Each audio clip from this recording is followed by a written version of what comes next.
दोस्तों, जब हमारा स्टॉक मार्केट गिरता है तब रिटेल निवेशक डरता है और यही समय होता है जबकि एफआईआईज एंड डीआईआईज अपनी शॉपिंग लिस्ट लेकर निकलते हैं। आज मार्केट रेड है, हेडलाइंस नेगेटिव है, लेकिन एक इंटरेस्टिंग चीज हो रही है। एफआईआईज और डीआईआईज पिछले कुछ क्वार्टर से लगातार सर्टेन स्टॉक्स में पैसा डाल रहे हैं। सवाल यहाँ पर ये नहीं कि मार्केट ऊपर कब जाएगा, सवाल यहाँ पर ये है कि एफआईआईज एंड डीआईआईज गिरते हुए बाजार में क्या कर रहे हैं।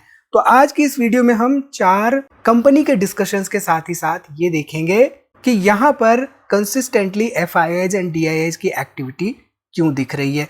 तो वीडियो को यहाँ पे पूरा देखिए और स्टॉक मार्केट इन्वेस्टमेंट के बारे में कुछ नया सीखिए।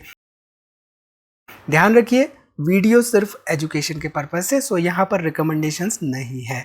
नमस्कार दोस्तों, मैं उमेश त्रिपाठी आपका स्वागत करता हूँ स्टॉक फॉर रिटेल पर, स्टॉक मार्केट से जुड़ी एक नई जानकारी के साथ। तो जब भी स्टॉक मार्केट गिरता है तो 2 तरह के इन्वेस्टर होते हैं। पहले इन्वेस्टर की कैटेगरी होती है रिटेल इन्वेस्टर्स की, जो ये सोचता है कहीं स्टॉक मार्केट और नीचे तो नहीं जाएगा। एंड वहीं पे एफआईआईज एंड डीआईआईज क्या सोच रहे होते हैं कि क्या वैल्यूएशंस रीजनेबल हो गए हैं क्या। यही डिफरेंस होता है एफआईआईज एंड रिटेल इन्वेस्टर्स की सोच में। सो जो एफआईआईज एंड डीआईआईज होते हैं मोस्टली वो 2 से 5 साल तक का होराइजन लेके चलते हैं। एंड ये कंपनी के बिजनेस के साथ ही साथ quarterly updates and balance sheet जरूर से जरूर देखते हैं। तो यहाँ पे डिस्कस कर लेते हैं कि कंपनियां कौन सी हैं और देखते हैं कि क्या इसमें रीसेंट क्वार्टर में एफआईआईज एंड डीआईआईज ने अपनी होल्डिंग बढ़ाई है या नहीं, एंड उसके पीछे के रैशनल क्या है। तो यहाँ पे जो पहली कंपनी है इसका प्रोडक्ट सेगमेंट देखिए। ये जो पर्टिकुलर प्रोडक्ट्स आपकी स्क्रीन पर दिख रहे हैं, ये प्रोडक्ट्स हो सकता है कि आपको फ्रंट एंड पे ना दिखे। फ्रंट एंड क्या होता है, जैसे मान लीजिए कोई भी आपने 4 व्हीलर खरीदी तो 4 व्हीलर में आपको बॉडी दिखती है, बाहर की बनावट दिखती है, बट अंदर बॉडी में लीफ स्प्रिंग कहाँ पे इस्तेमाल हो रहा है, चैसी क्या है, ये सब आपको नहीं दिखता है। तो ये जो पर्टिकुलर कंपनी है ये मैन्युफैक्चर करती है लीफ स्प्रिंग वगैरह, यानी कि जो कमानी होती है। और वहां पे देखें तो इलेक्ट्रिक व्हीकल सेगमेंट में हम देख रहे हैं कि काफी ज्यादा डिमांड है इन जैसे प्रोडक्ट्स की। अब यहाँ पे अगर हम लेटेस्ट क्वार्टर रिजल्ट्स देखें इस पर्टिकुलर कंपनी की, तो यहाँ पे आप देख सकते हैं कि क्वार्टर ऑन क्वार्टर 9% से तो ग्रो हो रहा है इनकम, टोटल इनकम, लेकिन ईयर ऑन ईयर देखें तो इसमें डिप आया, करीब करीब 7% के आसपास की गिरावट आई है। यहाँ पे प्रॉफिट बिफोर टैक्स में करीब 14% की गिरावट आई है ईयर ऑन ईयर, लेकिन क्वार्टर ऑन क्वार्टर पिछले क्वार्टर से कंपेयर करें तो 13% की यहाँ पे पॉजिटिव मूव आई है। वहीं पे प्रॉफिटेबिलिटी की बात करें तो प्रॉफिट आफ्टर टैक्स जो है 10% ग्रो किया है क्वार्टर ऑन क्वार्टर, लेकिन इसमें 20% का फॉल आया है ईयर ऑन ईयर। अब यहाँ पे जो एफआईआईज एंड डीआईआईज होती है वो जनरली क्वार्टर ऑन क्वार्टर को ट्रैक करते हैं और साथ ही साथ वो ईयर ऑन ईयर को भी ट्रैक कर रहे होते हैं। तो जनरली होता क्या है कि जो कंपनियां होती हैं उन कंपनियों के सेक्टर को अगर वो ट्रैक करते हैं तो वो ये देखते हैं कि क्या वो सेक्टर किसी सर्टेन साइकिल में तो नहीं चल रहा है, क्योंकि कई सारे सेक्टर्स होते हैं इंक्लूडिंग द ऑटो सेक्टर जहाँ पे एक साइकिल चलती है। साइकिल इन द सेंस कि उसमें एक एक्सपेंशन होता है, एक्सपेंशन के बाद वहाँ पे एक पीक बनता है, पीक के बाद फिर कॉन्ट्रैक्शन फेज आता है और वहाँ पे एक समय पे जाके ट्रॉफ बनता है। तो ऐसे में वो एनालिसिस करने के साथ ही साथ ये भी देखते हैं कि उस पर्टिकुलर बिजनेस सेगमेंट में साइकिल कहाँ पे चल रही है। ठीक है, अब यहाँ पे अगर हम लेटेस्ट शेयर होल्डिंग पैटर्न देखें तो प्रमोटर्स आप देखिए, प्रमोटर्स 49% के आसपास ही है, इनफैक्ट 50%। यहाँ पे एफआईआईज ने पिछले क्वार्टर के कंपैरिजन में अपना 3-3.5% के आसपास का स्टेक बढ़ा दिया है और वहीं पे डीआईआईज ने भी करीब करीब 1% का स्टेक यहाँ पे बढ़ा दिया है। अब देखिए, जब डीआईआईज एंड एफआईआईज स्टेक बढ़ा रहे हैं तो यहाँ पे इंटरेस्टिंग पॉइंट कि पब्लिक इन्वेस्टमेंट 4% के आसपास से कम होती हुई दिखाई दे रही है। तो क्लियरली यहाँ पे दिख रहा है कि एफआईआईज एंड डीआईआईज ने पिछले क्वार्टर के कंपैरिजन में 4-4.5% के आसपास से अपनी शेयर होल्डिंग बढ़ाई है। देखिए, अब यहाँ पे एफआईआईज एंड डीआईआईज का लॉजिक क्या हो सकता है इसके पीछे। सेक्टर थोड़ा सा वीक हुआ है पिछले 1 साल में, लेकिन साइकिल यहाँ पे देखें तो एक तरह से नीचे की तरफ, यानी कि जो हमने ट्रॉफ की बात करी थी राइट, वहां की तरफ जाता हुआ दिखाई दे रहा है। एंड मोस्ट इंपॉर्टेंटली मैटर ये करता है कि जब सेक्टर वीक हो तो क्या कंपनी सरवाइव कर सकती है या नहीं, तो फंडामेंटल के बेसिस पे वो डिसाइड होता है। एंड यहाँ पे obviously FIIs and DIIs fundamentals देख रहे होंगे। ठीक है, तो ये जो कंपनी थी जिसके बारे में हमने बात की थी ये जमुना ऑटो इंडस्ट्रीज लिमिटेड थी। अब दूसरी कंपनी जिसके बारे में हम बात करेंगे वो है नेशनल एल्युमिनियम कंपनी लिमिटेड। अब नाल्को जो पर्टिकुलर कंपनी है राइट, ये एक पीएसयू सेक्टर की कंपनी। अब यहाँ पे एफआईआईज एंड डीआईआईज का थॉट प्रोसेस क्या होता है, वो कमोडिटी साइकिल्स पर ध्यान देते हैं और साथ ही साथ वो पैसा ना चेज करते हुए साइकिल पर एंट्री का ध्यान देते हैं। तो क्या ये पर्टिकुलर जो कंपनी है नाल्को, ये भी सर्टेन साइकिल पर चलती है? कमेंट करके जरूर बताइए। ठीक है, तो नाल्को क्या करती है हम सभी को पता होगा। नाल्को जो है बेसिकली यहाँ पे एल्यूमिनियम वगैरह के इसके प्रोडक्ट्स हैं।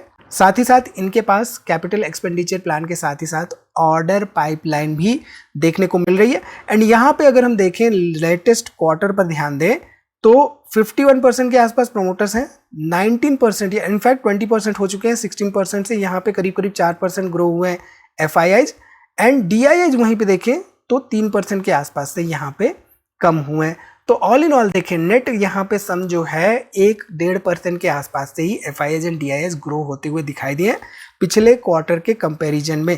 अब ऐसे में जो हमारे पब्लिक इन्वेस्टमेंट है यहाँ पे 1% के आसपास से कम होती हुई दिखाई दी है। तो एक तरफ जहाँ पे रिटेल इन्वेस्टर जो होता है वो पीएसयूज को जनरली इग्नोर करता है, बट जो हमारे एफआईज एंड डीआईज होते हैं वो उनको समझने की कोशिश करते हैं। ठीक, चलिए अब यहाँ पे डिस्कस करते हैं तीसरी कंपनी। जो तीसरी कंपनी है वो है स्मॉल फाइनेंस बैंकिंग सेक्टर की company Ujjivan small finance bank. इसका माइक्रो फाइनेंस का एक्सपोजर है, साथ ही साथ रिटेल का भी एक्सपोजर यहाँ पे देखने को मिलता है। एंड इसके साथ खास बात ये रही कि वोलाटिलिटी यहाँ पे बहुत ज़्यादा देखने को मिलती है। तो ऐसे में सवाल ये आता है कि इंस्टीट्यूशंस यहाँ पे क्या कर रहे हैं, यानी कि एफआईज एंड डीआईज यहाँ पे क्या कर रहे हैं। तो क्या यहाँ पे क्रेडिट कॉस्ट स्टेबलाइजेशन देखने को मिल रहा है, क्या यहाँ पे एसेट क्वालिटी इंप्रूव हो रही है, ये स्टडी करना हमारे लिए इंपॉर्टेंट हो जाता है। ठीक है, तो लेटेस्ट क्वार्टर का अगर हम डाटा देखें तो यहाँ पे डिपॉजिट्स देखिए, आप देख सकते हैं ईयर ऑन ईयर 22% के आसपास से ग्रो हुआ है। कैसा रेशियो यहाँ पे देखें तो कैसा रेशियो करीब करीब 27% के आसपास है। एसेट क्वालिटी की अगर हम बात करें यहाँ पे तो हाईएस्ट एवर डिसबर्समेंट्स यहाँ पे देखी गई है, जो कि 54% ईयर ऑन ईयर ग्रोथ हमें दिखा रहा है। एंड एनआईआई यहाँ पे देखें, अगर हम एनआईआई यानी कि नेट इंटरेस्ट इनकम करीब करीब 1000 करोड़ के आसपास हमें देखने को मिली है इस लेटेस्ट क्वार्टर के डाटा के हिसाब से। एंड प्रॉफिट आफ्टर टैक्स की बात करें तो यहाँ पे 71% ईयर ऑन ईयर ग्रो होता हुआ दिखाई दे रहा है। तो ये जो इंपॉर्टेंट पॉइंट्स होते हैं राइट, ये पॉइंट्स कैप्चर करते हैं हमारे एफआईआईज एंड डीआईआईज मोस्टली। तो यहाँ पे अगर हम डिटेल में देखें तो आप देख सकते हैं कि जो इनका ओवरऑल ग्रॉस लोन बुक है वो 22% से ग्रो हुआ है, साथ ही साथ टोटल डिपॉजिट्स यहाँ पे 22% से ग्रो हुए हैं। सिक्योर्ड लोन बुक करीब करीब 50% से ग्रो हुआ है। एंड साथ ही साथ यहाँ पे gross NPA and net NPA देखें, ये रिड्यूस होकर 0.6% के आसपास आते हुए देखने को मिले हैं। ठीक, सो यहाँ पे अगर हम देखें लेटेस्ट क्वार्टर में क्या हुआ है तो देखिए, जैसा कि हम पिछले कई वीडियोज में डिस्कस करते आए हैं इसके बारे में, जब भी हमने डिस्कशंस किए हैं तो यहाँ पे हम देख रहे हैं कि जो हमारे प्रमोटर्स हैं इस पर्टिकुलर कंपनी के, वो धीरे धीरे यहाँ पे अपनी शेयर होल्डिंग को कम कर रहे थे मार्च 2023 से ही। और यहाँ पर दिसंबर 2024 के बाद से देखें, इनफैक्ट यहाँ पे अगर हम ध्यान दें तो जून 2024 के बाद से ही 0% प्रमोटर्स हो चुके थे। एंड दिसंबर 2025 में 15% के आसपास यहाँ पे एफआईआईज थे एंड 28% के आसपास यहाँ पे डीआईएस देखने को मिल रहे थे। अब ध्यान दीजिए थोड़ा सा, compare to the previous quarter FIIs तो कम हुए लेकिन डीआईआईज यहाँ पे 8% के आसपास से अपनी शेयर होल्डिंग बढ़ाते हुए दिखाई दिए। एंड उसका नतीजा ये हुआ कि यहाँ पे जो हमारे पब्लिक इन्वेस्टमेंट थी उसमें गिरावट होती हुई दिखाई दी। ठीक, चलिए अब यहाँ पे बात करते हैं अगली कंपनी के बारे में, अगले स्टॉक के बारे में, जो कि अगेन है एक आईटी सेक्टर की कंपनी। तो यहाँ पे जो भी हम कंपनियां देख रहे हैं ये अलग अलग सेक्टर की कंपनियां हैं और अलग अलग सेक्टर जो है बेसिकली जो होता है वो एफआईआईज एंड डीआईआईज को एक डाइवर्सिफिकेशन प्रोवाइड करता है। तो यहाँ पे एम्फेसिस क्या कर रही है, कौन से इनके क्लाइंट्स हैं, किन क्लाइंट्स को ये artificial intelligence based services provide कर रही है, साथ ही साथ एआई एडॉप्शन रेट इसका क्या है, एआई एडॉप्शन के लिए पर्टिकुलर जो कंपनी है ये क्या कर रही है, ये स्टडी करना हमारे लिए इंपॉर्टेंट हो जाता है। एंड साथ ही साथ अर्निंग विजिबिलिटी क्या रह रही है इसकी, ये देखना हमारे लिए इंपॉर्टेंट हो जाता है। तो यहाँ पे एफआईआईज एंड डीआईआईज बेसिकली यही सब कर रहे होते हैं। जब आईटी स्टॉक्स में गिरावट हो रही होती है, हम इन्वेस्टर्स जो हैं वो पैनिक कर रहे होते हैं, तो एफआईआईज एंड डीआईआईज वैल्यूएशंस की स्टडी कर रहे होते हैं और साथ ही साथ ये सब देख रहे होते हैं। ठीक, तो यहाँ पे अगर हम देखें एम्फेसिस में तो लेटेस्ट क्वार्टर में दिसंबर 2025 में देखिए जो प्रमोटर्स हैं वो कम होते हुए दिखाई दे। हालांकि प्रमोटर्स का कम होना एक नेगेटिव पॉइंट होता है, बट कई सारी कंपनियां ऐसी हमने देखी हैं जहां पे प्रमोटर्स इनफैक्ट जीरो हो चुके हैं। यहाँ पे थोड़े बहुत FIIs बढ़े हैं करीब 1-1.5% के आसपास से, एंड DIIs यहाँ पे देखिए 37% से सीधे सीधे 8-9% का यहाँ पे जंप देखने को मिला है DIIs की ओवरऑल होल्डिंग में एम्फेसिस की।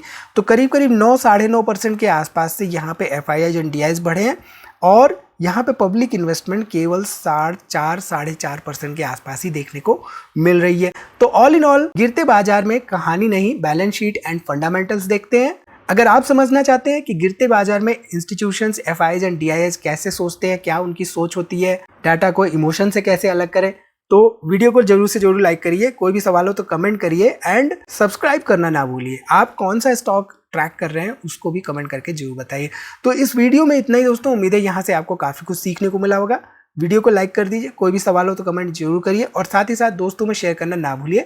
मिलते हैं अगली वीडियो में इसी तरह की नई जानकारी के साथ, तब तक आप अपना बहुत ख्याल रखिए।